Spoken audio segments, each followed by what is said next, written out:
What's up? What's up, everybody? It's Friday night from the forum, and we got a crew in the house, and I mean a crew. 6 people in the show tonight.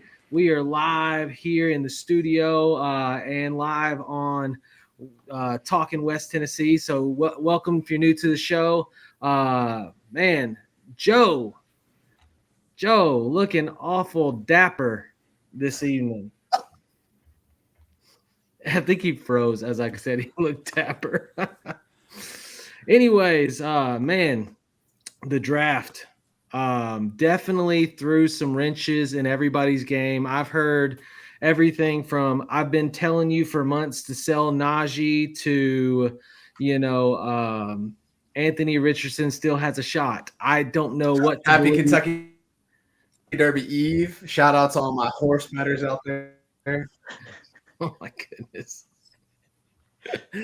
So Aaron, what's your thoughts? I mean, obviously, there was some huge draft picks that happened. Some players that I know that we had a lot of stock. I mean, I've seen a lot of hate on Kyron Williams possibly for this year. What's like probably the thing from the draft that just sticks out in your head the most? Honestly, the fact that it looks like Chase Brown survived. He was not one of the people I had coming through this. I didn't have Najee on my list of sell before the draft, but Chase Brown was the top on the sell high list, and he somehow came through it. And I don't know how that's possible. Yeah, I actually there was a trade that went down in our league where Chase Brown and Jerry Jeudy went for Brian Thomas Jr. And the guy that traded for Chase Brown was like, I really like Chase Brown. Chase Brown's going to be the dude. He's, they're not going to draft anybody. And he was like firm on it, right? And everybody in the chat is like, you're an idiot. You just traded BTJ for Chase Brown and Jerry, and so it was like as soon as the Bengals didn't take anybody of significance, then he comes in the chat and he's just like, I told all you guys, get off my back. I know what I'm doing, but I agree. Chase Brown, huge surprise on that one. Brian, what about you? What was the big, like if there was a moment where you felt yourself surprised? What was it? I mean, it's kind of chalk here, but not only did Shedeur fall to the 5th, but he was the 2nd quarterback taken by the Browns. Like, I mean, if they want to take him in the 5th, that's fine, but taking Gabriel above him, come on. There's been so much talk on that, and obviously, everybody's got an opinion. Chase, what's your thoughts on the Shedeur thing? Why do you think he fell so far? Not to put you in the way of a trap question or anything like that. Well, no, we heard all the week leading up to the draft. It started coming out that his interviews had been bad with teams, had been rough. There was one team supposedly where he was interviewing with the head coach across the table from him at the time. He got a FaceTime call, not only took the call, but stayed on the call, making the head coach wait for him. Those kinds of things. But then when you look at his skill set, you look at his overall profile. He was very accurate in college. He was good at what they did in Colorado, but they weren't necessarily asking him to make pro-type reads. He's not anything special as an athlete. He's definitely not his father as an athlete. He didn't profile as a guy that should have seen himself and that no one else saw in the league as a top 5 or even a first round or first day or 2 player. But I think it was the combination of all of that and the way that his entourage, his handlers, just everything the way they handled themselves leading up to the draft.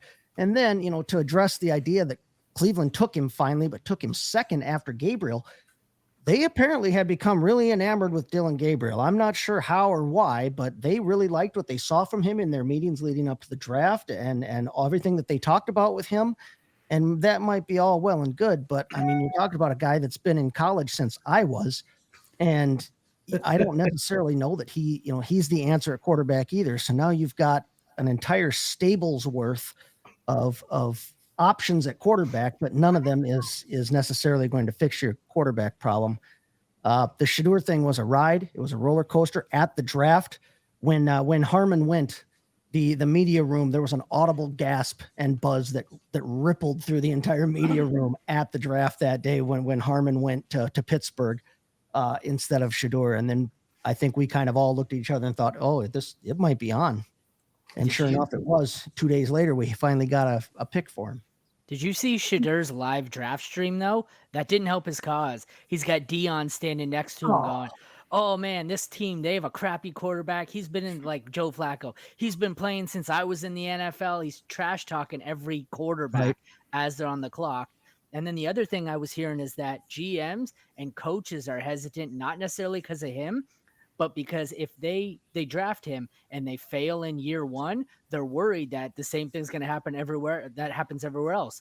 They're going to want the coach fired and replaced with Dion to get the situation. So they're worried, if I bring this guy in, am I going to, lead to my own firing in a year from now when Shedeur bombs. So I don't think that helped either.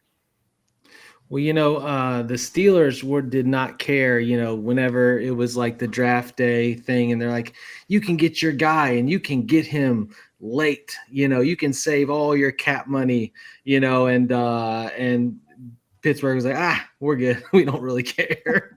If you look at what the Steelers are doing, though, they're gearing up for 2026, and I think a lot of teams are. They have 10 picks going into next year. They have nobody with real long-term commitment. So I think that you see like Cleveland, they drafted some guys to throw darts, but they have a lot of capital to move up in 2026. They could have taken Travis Hunter and traded back. There's 5 or 6 other teams, the Jets, the Giants, I guess now are out of that picture. But for the most part, it's everybody knows what's coming from the quarterback room. Yeah, they threw some darts, but I think if they didn't take Harmon, I think Golden would have been their pick if he wasn't available. He was the only other first-round grade that they had was a wide receiver, and he went 2 picks later. Yeah, like it. So, Joe, let me ask you. I mean, I've got you up there. Who took the biggest hit in your eyes? Like a player that you, maybe even somebody that you've been talking about for the last few weeks that you've been excited about, and they just got hit right in the kneecaps. Yeah, so I think the one that surprised me that not a lot of people are talking about is Josh Allen. He's been Mr. Consistent as far as fantasy football goes as being like a top quarterback for the last 4 or 5 years. But if you look, Coleman didn't really impress me last year. They signed Shakir to this extension. Cook didn't go anywhere, which I guess is a win for him. But we didn't really see any additions to the wide receiver room that I would have expected. Whoa, Joe, I will not stand for the slander against Elijah Moore here. He is now on the team. He is there to establish as the wide receiver 1. If this guy can tout Treylon Burks, I can tout Elijah Moore. Let's go. But that was this week. That was this week. That wasn't the draft. So that surprised me a lot. I thought they would have taken one of these guys. We got Albert in the chat. What's up, fellas? Thanks for tuning in, Albert. Go Yachty. That's what I'm going to call you on the stream here. For you, was like, as far as like the rookies go, excited landing spot. I don't know where you're at in your dynasty drafts or anything like that, but who were you most excited about where they went? Well, honestly, I think the biggest surprise of the draft was the Jags trading up for Travis Hunter. I wasn't really expecting that, and to get a second option with BTJ for Trevor Lawrence to throw to, now with Liam Cohen coming in, honestly, that has me pretty excited. He mentioned, he's going to start learning the offense and kind of mix in defense.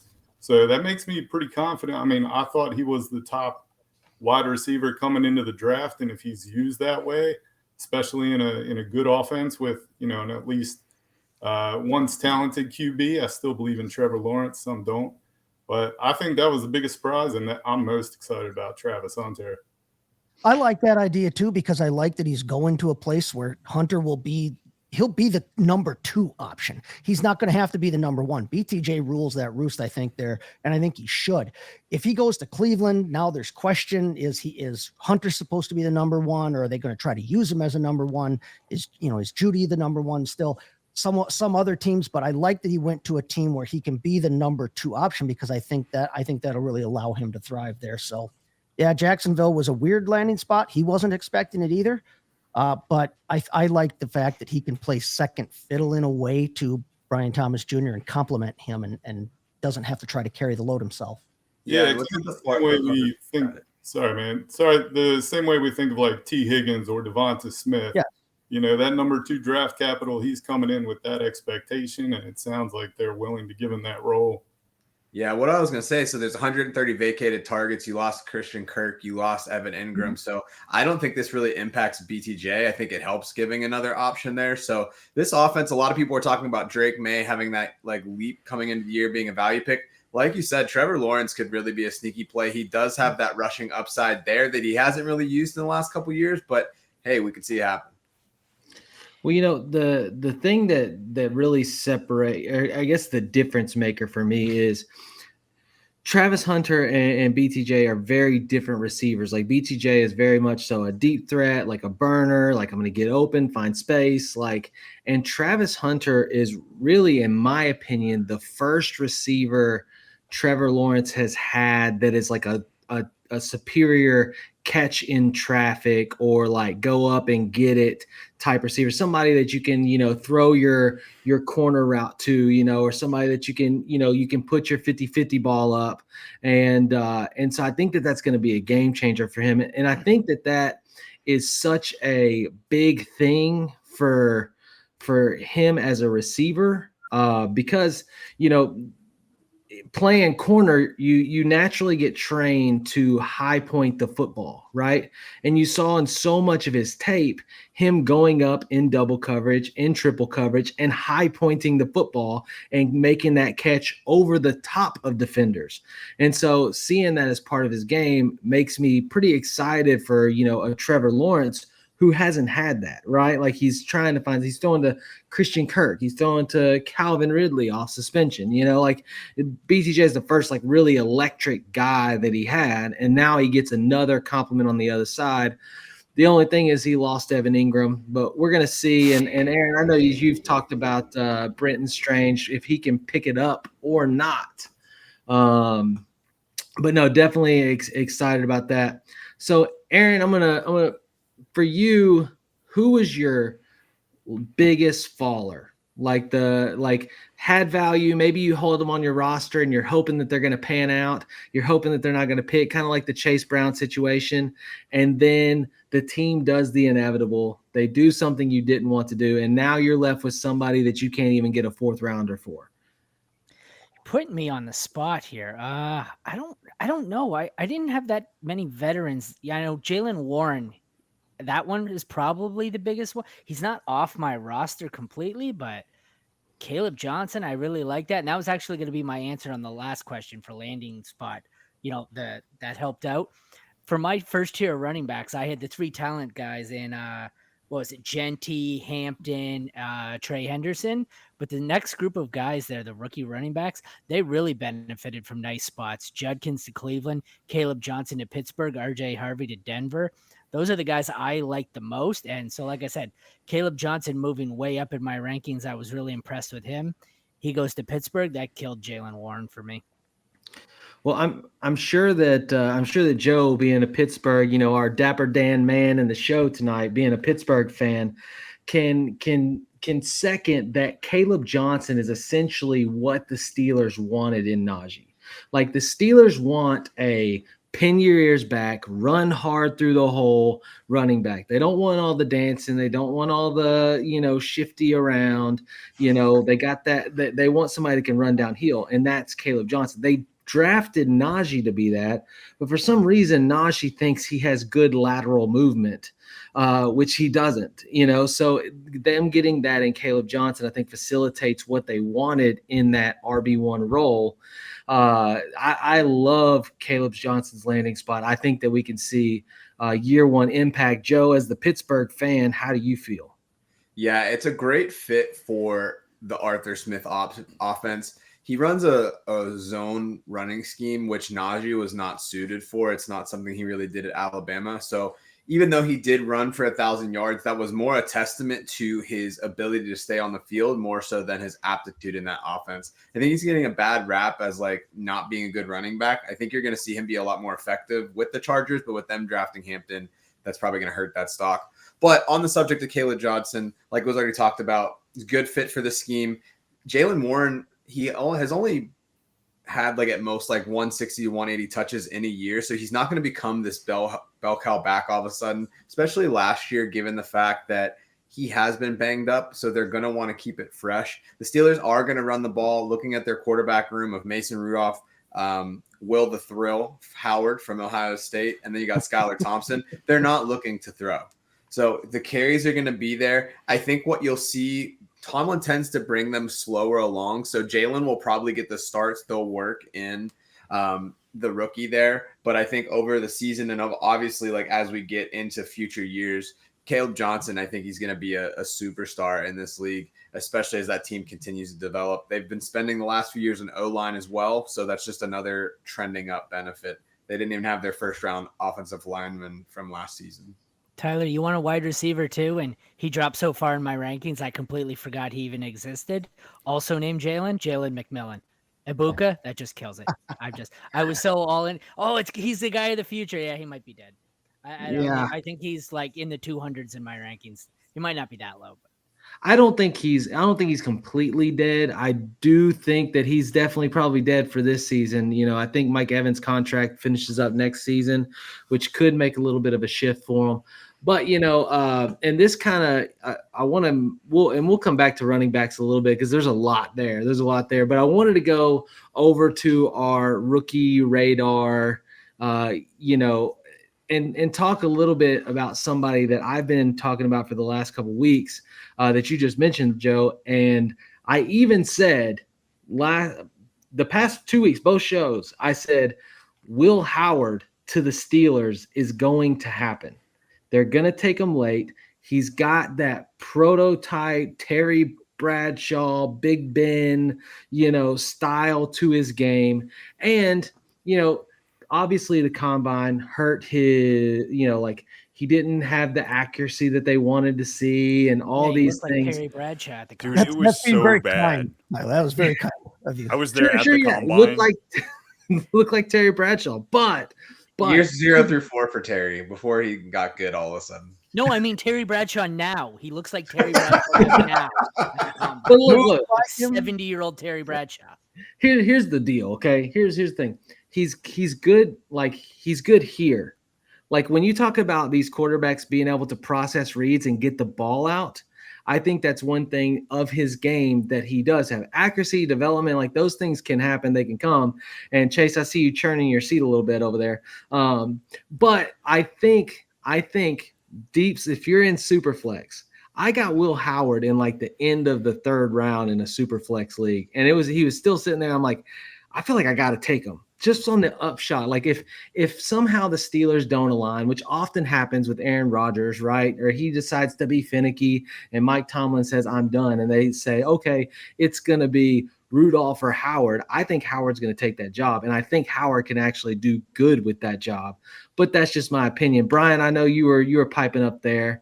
I'm happy to hear what you have to say on it. I was just going to say, like, being there at the combine and, like, I felt bad for Will Howard toward the end of that like exercise because all the Ohio State fans were so loud, like rooting him on there at the beginning. After a few ducks that he threw, dude, the fans were relentless. He got booed from the time he pulled back to throw the ball until the next guy went up. Like the crowd there in Indy were not letting up on him, and it seemed like it affected him a little bit because he didn't get better as the day went on. So there's definitely question marks. There's so many of those quarterbacks that went late that they've got question marks, but sometimes it's just opportunity is all it takes. He went to Ohio State. He should be used to getting booed. So, okay. You know, Chase, let us know for you, who's like, I want to dive in. Like everybody knows that we've got players that are going to have instant year one impact. Like Ashton Genty is going to have year one impact. Jaden Higgins is going to have year one impact.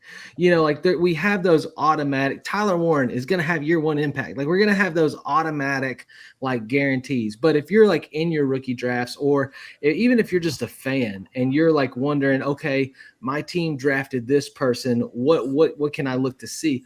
You know, who is like, I would say maybe go third round or beyond, you know, outside of our, who's like one of those deep people that you think could really have a impact or an emergence year one. And I say that because, like, for example, for me, in the Kings Classic last year.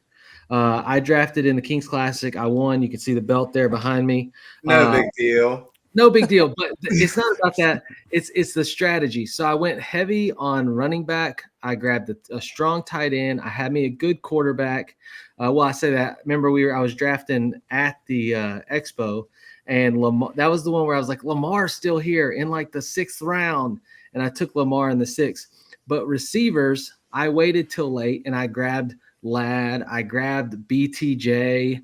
I had Mike Evans. Like I just grabbed some rookies that I thought could have year one significant relevance that didn't cost me an arm and a leg. And by the end of the season, when the playoffs, when it all mattered, they're all putting up 20 points a game. And I'm like, cashing in, baby. So like there's always those late round players and like a place where rookies, especially because we don't know, can have significant impact for your rosters. So, who is that guy for you? Like if there's one that you can grab and tell our audience about. Well, there's one that I don't think maybe a lot of people are paying a whole lot of attention to that you could probably get in the 3rd round or you might be able to get in the 3rd round depending on the format of your league. But Mason Taylor at tight end in New York, I think is one that a lot of people aren't necessarily talking about.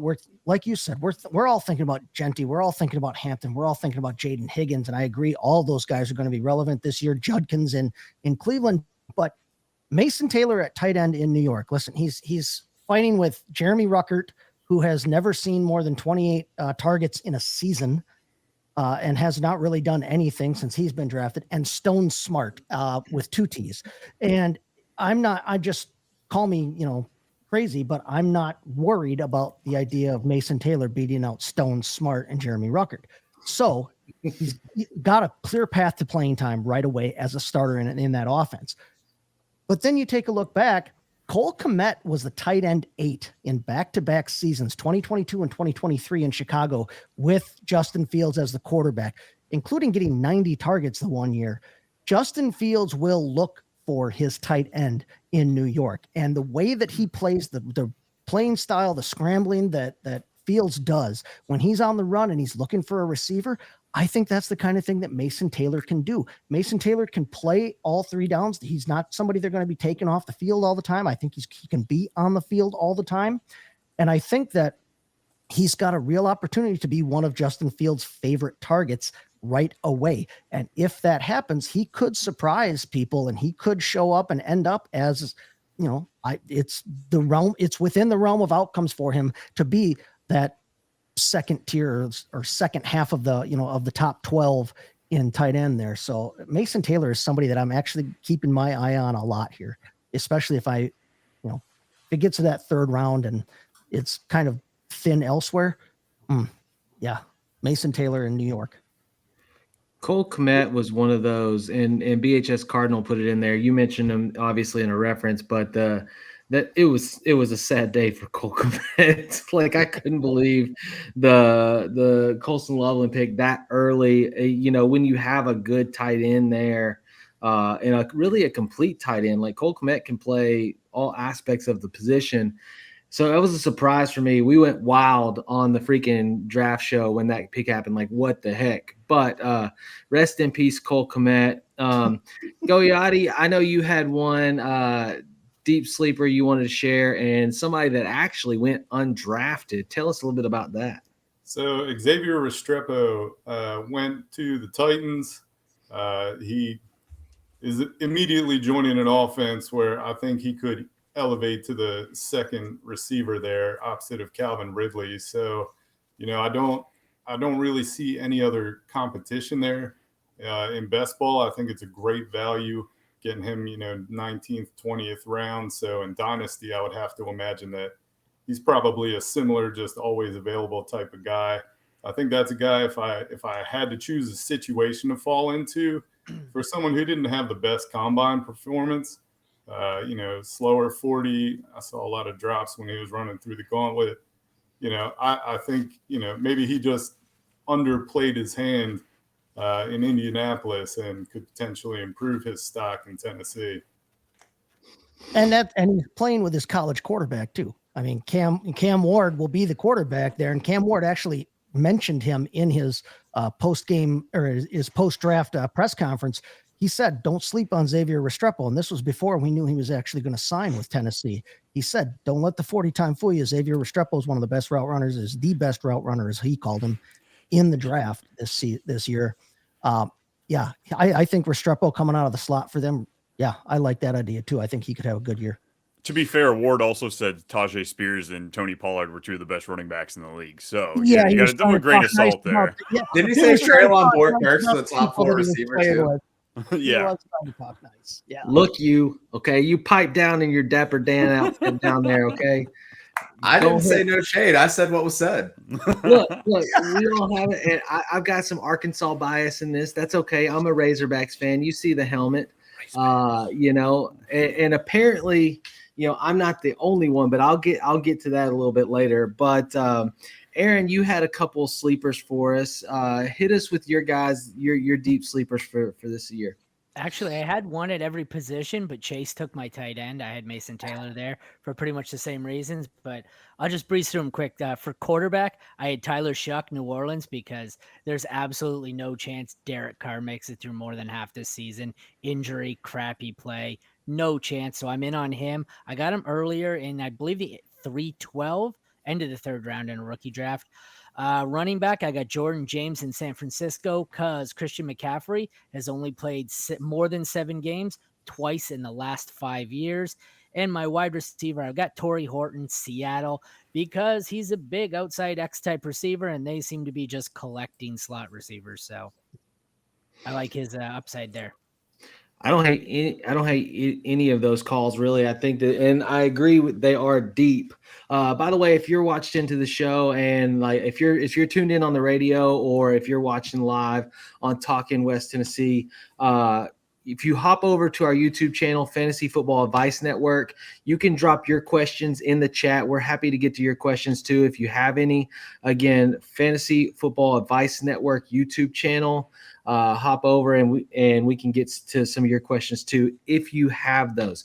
So sleeper for me, and again, I'm gonna throw out a little Arkansas bias, so I don't know how much you buy that, but the Lions traded up almost a full round to go up and get really early what I thought go up and get Isaac Tesla out of Arkansas.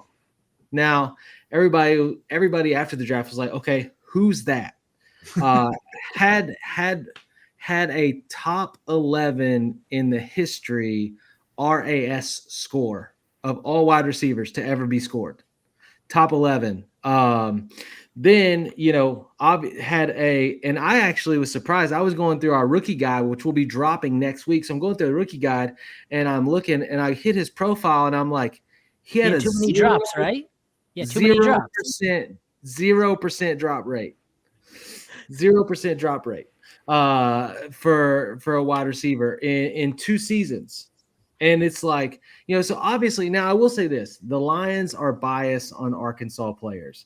They got Frank Ragnow at center. They got Dan Skipper as 6th man. Like, they like to go get Razorback players. I don't know why, especially on the offensive line.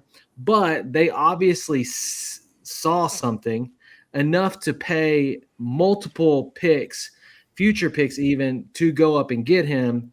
And this goes to the question, and I'll ask you, Brian. This is one of those instances where you say, does draft capital matter? Like, when you make that kind of move, no matter what our opinion is of a player, like y'all are like, oh, he only had like 600 yards receiving. Like, it wasn't that great of a career. So what, he is 6'4" and ran a 440. Like, that doesn't really matter. Like, people don't really know him. They're out on him, right? So is the draft capital sometimes enough for us to go, despite maybe I should look at this person, or is it worth even consideration in the conversation? I feel like it has to be, like, despite our pre-draft analysis and how we look at these players, end of the day, the NFL has so much more access to these players, to data that we, most of us can't even have access to. So I feel like it's just kind of dumb to ignore that stuff because, it's easy to double count things and look at like, all right, here's his combine stuff and like that. That's all rolled into draft capital. Draft capitals tells you how much they think about, their college production, them as a person, them in their combine stuff. So I feel like you have to, especially when this guy's 6'4", 214. I love me a big wide receiver. The fact that the NFL is moving away from these giant lurking beasts and get so many of these quick guys so they can get the ball out quick, it hurts my heart a little bit. I loved the 2000s where we just had to yourself. Yeah, I was gonna say, maybe I'm a little biased being up there with them in height as well. But this kid's coming out of school getting a 5.22 receiving yards per team pass attempt. Anything over 3 is amazing. So the fact that he is up that high and going in the second round to the Lions, I mean, you got to dabble into it a little bit. And the fact that you're getting him, I'm seeing him on the waiver wires after some of my rookie draft. The 3-round rookie drafts. You're getting him in the 3rd round. Took him in the second one of my leagues just because I got antsy and I had to pull the trigger. That's just what was sitting there. But I'm buying into it completely. Awesome. Well, we got Matthiasen popping in the chat. He said, Tyler, on Isaac Tesla, are you worried the idiots on the Lions defense will injure him during training camp? No, CJ Gardner-Johnson's gone. I'm actually, and I would say this, I'm not worried about it because Tesla through college was not afraid to take on contact. Like we've seen him take on contact. We've seen him handle contact. He didn't miss time. He knows how to go into contact. If it happens, sure, but I'm not worried about him getting hurt. 6'3", 214. I'm not. Yeah, you're not really worried about it. Like I literally watched him. I think it was the LSU game, and he caught that pass and then proceeded to run over 2 defensive backs at the same time to get a few more extra yards. Like I'm not worried about it. I think that he is somebody, right? Like I just did a dynasty draft, and he went in the 4th round. Like Biggs was just talking about before the show, he's available at the 4-1. Somebody that went pick 70 overall, that a team traded up almost a full round to get, goes in the 4th round of your, and it's because people don't know. So right now, why people don't know, sure, grab them because realistically, I mean, you look at the Lions wide receiver group, you got Amon-Ra, you got Jameson, and then what? Laporta, of course, you got Gibbs in the back, but then you got Tim Patrick. Tim Patrick is your 3rd receiver, and so. And they like playing Amon-Ra in that kind of move around role. They don't necessarily put him on the outside all the time. So I think that, Tesla, and especially Tesla's catch radius is beast. I don't know if you've seen the film, but like if the ball comes near him, like he's not good at getting, like when he gets off the line, his release and getting out of, getting space early. But man, if you get it anywhere near him, he's going to catch it. Are you worried at all about having to? Go ahead. I was just gonna ask if you're worried at all about having to recharge the batteries on him. I have heard that's kind of an issue with him. Oh, you can always count on Brian for a good joke. Tesla, not Tesla, but it's okay. It's easy. I know you're like 6'8", and so listening to the conversations way up there, you miss things sometimes. Yeah. Joe, who's your top sleeper in this class, or somebody you think that has year 1 impact? I think somebody that stands out to me is Kyle Williams. He got drafted to the New England Patriots. We know that they signed Stephon Diggs. We think it's going to be a good year 2 offense for Drake May. He was really dominant in college. I really like the fit for him there, and I think he can have a day 1 impact because there's not really a lot of competition in New England. And if they're going to be not as good as people think, or they think they're in a tough division, well, guess what they're going to be doing? Throwing the ball a lot. So I think all signs point to him being able to do well. He's currently ranked on Keep Trade Cut, which isn't like the end-all be-all, but I just like to pull it just to see how the information is. He's currently picked 29 in rookie drafts. So you can get him at the end of the 3rd, and I think that's a really good value for him. So speaking of Patriots, and we'll kind of shift. I know we've been talking a lot about rookies, but rookies obviously impact veterans. And I'm interested to hear some of the takes on maybe some of the veterans that could still pop off in a significant way that maybe, later values. And, speaking of Vrabel, who did Vrabel things and instantly, invested in the offensive line, took the top offensive tackle in the draft. He's going to protect Drake May. They want to throw the ball. They don't have a lot of weapons. They obviously got Kyle Williams coming in, Stephon Diggs. But let me ask you this, and I don't know if anybody's on the same page.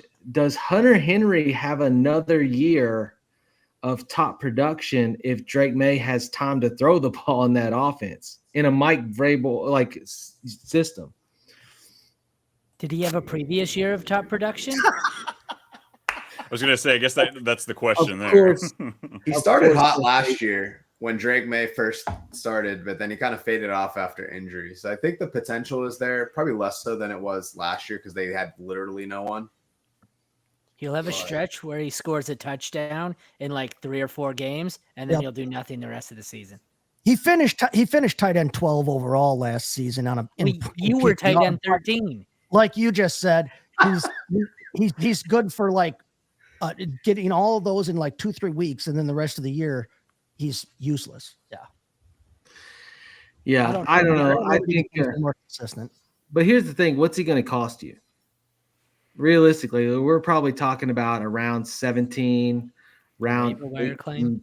Yeah, like a waiver wire claim. He's going to cost you nothing, and you're going to get those weeks. I mean, he's finished he had 1 season outside of the top 20 at the position. It's obviously 12's not winning you a championship, but over 10 yards per catch last season, 2 touchdowns in a very much struggling. I mean, he didn't even have Drake May, but him and Drake May they were connecting early. So I don't know. Diggs have anything left? Demario Douglas is pretty good. Kyle Williams looks good. And the best pass catcher on the team might be Trey Henderson. I don't see how Henry does anything at all. I'm so excited for Henderson. That's going to be freaking awesome. I think that rest in peace from Andre. Corey and what a crew tonight. Plus Brian. Always glad to have Brian. Got Tootsie Pop. Hey friends. Let's see, and then Matthias and drop Jalen Warren for the new Ravens kicker. What a take! Yeah, what a take. So, Go Yachty, who a veteran for you that you think again, we're talking about. I like trying to get the deep guys. Like last year, even you look at like a Terry McLaurin. Terry McLaurin went in the double-digit rounds. He produced significant impact with the new quarterback. Like, who's a veteran that the you're still buying that you might get later? Ooh, let me pivot to that. So I like Michael Pittman. He had a back injury last year, really diminished his ability on the field, and a lot lower targets. I think he had 100 last year as opposed to 140-ish the year before. I'm still in on Pittman. I think he's still the number 1 wide receiver. I know Josh Downs has kind of his up and down games, but I think if he works with Chris Hess in the offseason, he gets even 25% of the results that Josh Allen did. I think that offense could be huge. And allegedly, Danny Dimes is looking good in practice. Everyone's saying he looks smooth and efficient, but I don't know how much I trust that hype. So Pittman is actually a veteran I'm excited about. Well, we'll go to the Colts fan himself and Brian. Brian, do you feel that? And I asked that because I just went through a rookie draft where I threw Michael Pittman on the trade block for a 2nd round pick. I was like, give me a 2nd round pick. I'll send you Michael Pittman. And I got 0 offers. I got 0 offers for a 2nd round pick. So then I even said, there was somebody I wanted late 3rd. I was like, I'll take an early 3rd for Pittman. Sure, I've got a lot of wide receiver depth. I'll take this, and still nothing. So that goes to second Goyati's take is like the value is down. He's coming at a cheap cost. Is he worth it? And do you believe in the Colts offense? That's a loaded question there. So I guess the most dangerous thing for a fantasy football fan and NFL fan is hope. And if that did not absolutely get shattered for me last year, I am still hopeful for Anthony Richardson as a Colts fan. Absolutely, I want him to be good. You know, we spent the capital on him. He's incredibly young. There's so much potential there. But it's so hard to spend assets on these players, especially when Tyler Warren could potentially, by the end of the season, could be the number one target in that offense. Josh Downs is immensely talented. Pittman's paid as the number one. So I think those three are kind of cannibalize each other for a good part of the season. But that's the beauty of it. Nobody wants Michael Pittman. I luckily got to trade him off this past year in Dynasty. As soon as A-Rich got benched and Flacco went in, I traded him, and I was able to get a decent value for him. After that, it was shot. So I think that's going to be where Pittman has value, is because you're going to get him so late. If you're getting him closer to double-digit rounds somewhere there in redraft, I think it's going to work out for you. He'll be a nice, viable piece. You can flex him in there from week to week, but God, as a Colts fan, man, I hope it happens, but I am not setting myself up for failure. Yeah, see, I'm out on Pittman just for a couple of reasons. For one, if the thing that Richardson does best as a passer, if you can call it best as a passer, is that he can throw it from Indianapolis to Evansville, right? He can chuck the thing as far as anybody wants him to. And that lines up perfectly with Adonai Mitchell's skill set. A.D. Mitchell was an elite separator last season. Go ahead and check the stats on it. Check the StatCast on it. He was an elite separator. It's just that Richardson can never hit him. He can never find him. He just throw it as far as he can, or throw it somewhere down there, and then expect Mitchell to have to run around the acreage and find it. Daniel Jones is an actual NFL caliber passer. He is not a great quarterback, but he is an actual NFL caliber passer, right? He can complete at least 63% of his passes, at least. Okay. But the problem is, if Daniel Jones wins your starting quarterback position, he's going to throw short. He's going to dink and dunk. And that means that Tyler Warren and that means Josh Downs are the two who are going to be getting the passes. So you've either got Daniel Jones playing and throwing it to Downs and Warren, or you've got Richardson shucking it as far as he can and hoping A.D. Mitchell comes and gets it. And that leaves Pittman as kind of the odd man out. And so, for those couple of reasons, I'm going to be way lower on Pittman, I think, than some of us are. So let me ask you this, Aaron, and I know you're about to speak there, so maybe you can kind of pitch your point and highlight this. If you are buying Pittman, like if you're one of those and you're like, you know what, people are so low on him, I'm going to take him just so I can get some depth on my roster and take a shot. What are you willing to pay? Or are you at all? Whatever the fine for the ticket I have after the DUI. Because I've clearly been drinking.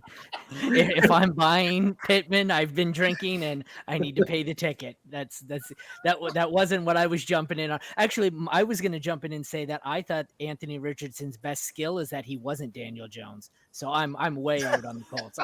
I don't see eye to eye at all. Which is okay. So let me ask you this. You have the last pick in the draft. You've got in your rookie draft, you've got 412, and somebody says they'll give you Pittman for 412. You still wouldn't do it. One sec. Who do I have at 412 on my board? Oh, come on. Nothing after a second round pick is even real. Okay. 412, by your logic earlier, the 412 in the draft I had earlier today was Will Howard. Superflex. Do you want Will Howard or do you want Michael Pittman? Michael Pittman. No, Will What are we Howard. doing here? Probably Pittman, but it's probably Pittman. I don't know. No, Joe. Come on, man. No, no. I'm not going to go that far. No. Yeah, I would take Pittman for the 412. Yeah. I would throw the 412 at someone for Pittman. Yeah. Any quarterback that has a shot at starting possibilities is worth more than the 412. Like Will Howard at 412 to me is in a super flex league where you have to play two quarterbacks. Unless this is like an 8-team league, that doesn't make any sense. If it's so what 12, you're saying is you'd rather have the 412 than Pittman? I would rather have Will Howard than Pittman, but Will Howard ain't made it to the 412. Just say it already. No. I will take talent over that situation for Will Howard. I'll take Michael Pittman's talent as a receiver and trust that at some point over the time of period of time that I have him on my roster, they're going to find someone to throw him the football. I will bet on Michael Pittman's talent over Will Howard. Tyler, all day long. Gun to your head. Michael Pittman, Treylon Burks. Oh my God! Really? Again, this is not even a question. What are we doing here? Look, I'm biased. I think he's got it. He just hadn't been on the field. But that's me. I'm one of those. When I took Treylon Burks, I was like, this guy's gonna die on my roster. Like if he doesn't do it, that's okay. I'm gonna take my mistake. I'm gonna live with it, and I'm gonna roll. But Tyler, we're gonna have to pee in a cup after this. That's okay. I'll do it. But here's the thing. Okay. So hear me out here. We can't. There is a such thing as late bloomers. Okay, and I'm not talking about anything off cuff or anything, but you look at Tyler Lockett, right? Like let's look at Tyler Lockett's stats. Tyler Lockett, year 10 breakout. You don't want to hear my take on it. Yeah, no. Tyler Lockett finished wide receiver 40, 62, and 54 his first 3 seasons. Like completely off the radar. Never had more than 500 yards. Now I know Treylon's stats are much different than that, but Treylon didn't play any full seasons. He had a total, like his sophomore and junior season in the NFL, he had a total of 3 touchdowns total. Then he goes on for the next 5 years, his year 4, year 5, year 6, year 7, and year 8, and never finishes outside of the top 15 at the position. You know how we got his opportunity and stayed on the roster, though? Special teams. He was a returner. That's how we got into the lineup. Burks doesn't do that. Yeah, he had 800, 600, and 900 yards his first 3 years in returning. So, yeah, there was a lot of work in that. The other thing about Tyler Lockett, we talked about it earlier, kind of when we were talking about tight ends, is that he'll get all of his points. I used to hate drafting Tyler Lockett because you knew that he was going to go off for like 30 plus points 2 or 3 times every season. And the rest of the year, he was going to have like 3 catches for 32 yards. That's just how he gained all of his points, especially earlier, like when he first became a starter. And I didn't want to have to always gamble on that. He was always a better best ball target for me than he was like a redraft target, because you never knew when was the right time to start him. And the minute that you sat him, he'd go off for literally a 30 plus point game. So, I mean, I don't think Treylon Burks has 30 total points in fantasy in him, let alone 30 points a game. It's okay. We'll live with it. Him too, dude. I hate myself for it now. Can we move on? This trio of receivers it's really testing my ability to not drop any swear words here. Can we move on? I had a running back to talk about if you want it. Look. Okay. Well, I will digress. We will see, but for those, and this is where fantasy's fun, right? Like it's so fun because you do follow the stats and you do follow the player projections. You also you have players you like, I have CD Lamb on a ton of my leagues. I like CD Lamb. I like the player. He's like Christian McCaffrey. Christian McCaffrey's old. And people are like, are you trading him off yet? No, I've got his jersey on my wall. I've got his rookie card autographed right beside it. It's fantasy. I'm going to ride with my guys, and that's cool. It's fun. I can still win championships that way, but it's, I wouldn't. So for Treylon, sure. Will he ever pan out? Probably not. I knew that going in from one of his coaches that I had talked to, said he didn't know how to work hard. Sure. He was always just the best, period. But that doesn't pan out in the NFL. And we'll see that this year. There's going to be players that are coming into the draft this year that we think are going to be automatics. We see it all the time. You've seen it with N'Keal Harry, right? Like everybody's like, oh, man, N'Keal Harry's going to be awesome. Boo-boo, right? And it's like you're going to have those players. So I'll flip that to you, Aaron, with all your infinite wisdom here. Who is that guy this season? Who is the guy that everybody's hype on that is gonna be a dud that everybody just needs to stay away from? We talking entirely or at draft cost? I would say at draft cost, but also kind of entirely, but at draft cost mainly. Ashton Genty. I said it. There's no chance. We did this with Bijan as a rookie.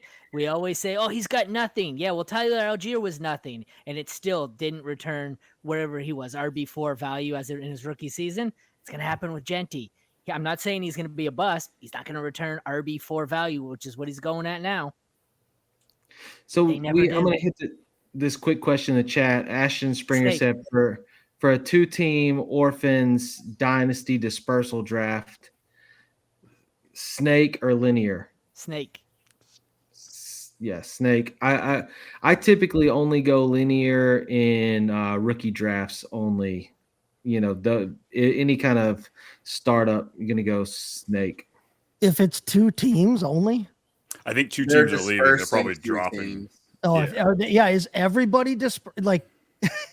It sounds like they're probably dropping from 12 to 10, or 10 to 8. So if it's like an expansion draft, right? So like let's say 2 teams leave, they exit, and you basically take their entire rosters, you open them up for draft. Yeah, no, I know what a dispersal draft is, but if it's no, for me, I'm saying that may shift it. Like if I'm a commissioner and I look at the league and I feel like the league is very lopsided.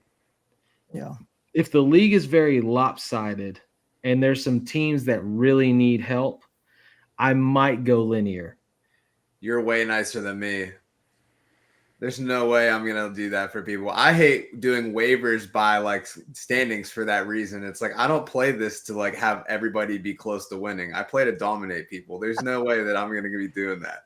Yeah, but that dynasty leagues, if they get 2 offsuit, which they do because people like to trade, and then you end up with 6 teams that are straight garbage, and you end up with 3, teams that actually compete each season.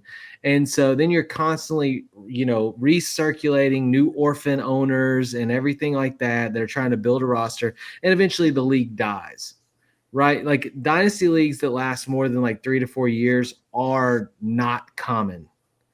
And so, like, that's my only debate with that, because I'm the same. I'm like, hey, I made good trades. I built my roster. My team's a baller. Sure, yeah, tough. I'm sorry. And if this person's, if this person has 10 starters that are hidden, I want to make sure I get one of them. And I want to, if I can get 112 and 2-1, I want them, right? And so, but it's not going to keep the league moving.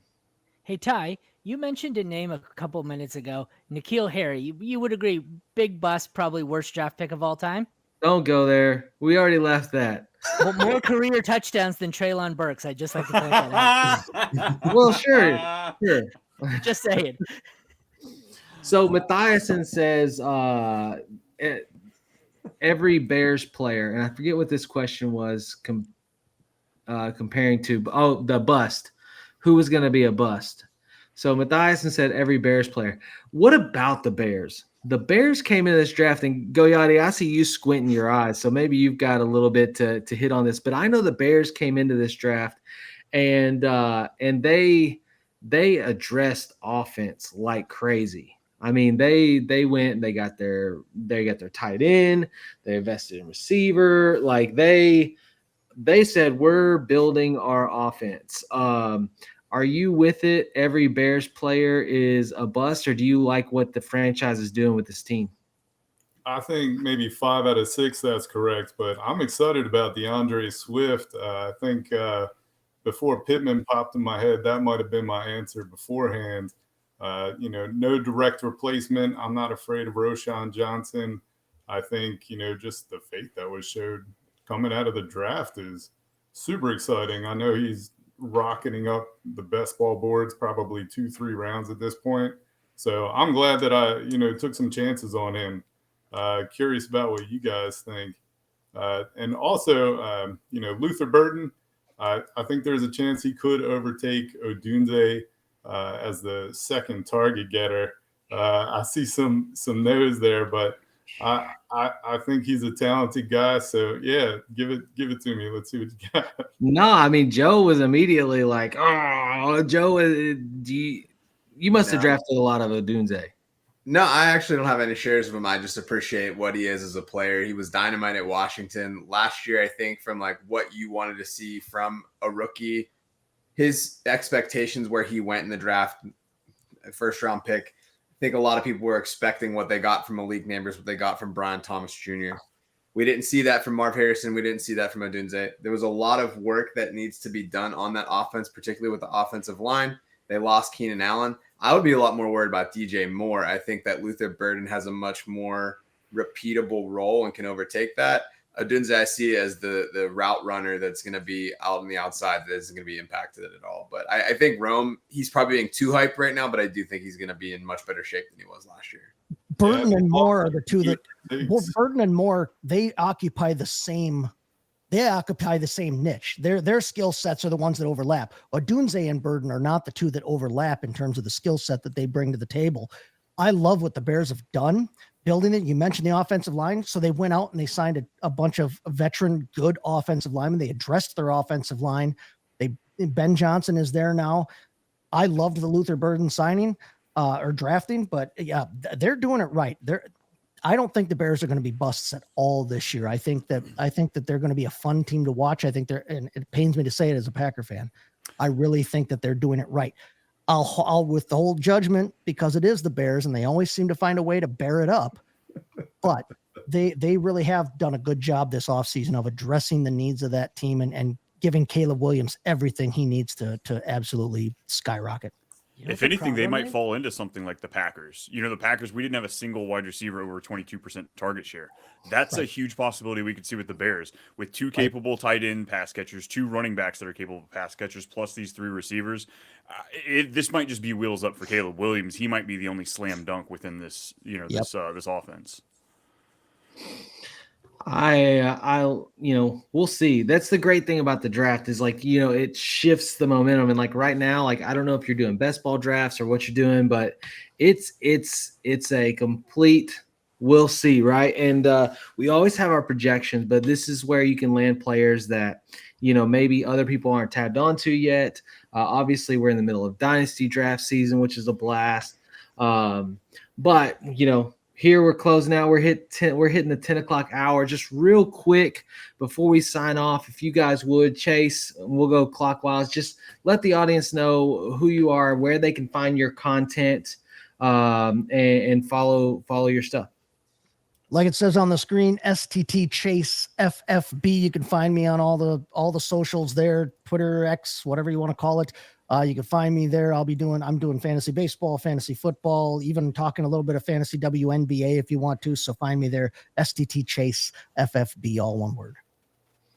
There you go. So I'll keep it simple. So at JOEFRK on pretty much everything but Reddit. You can find me at Joey Hustle. And also, Sandman's taking it home with the Kentucky Derby tomorrow. You heard it here first. You can also find Joe in the back of Foot Locker. That's where he's recording tonight.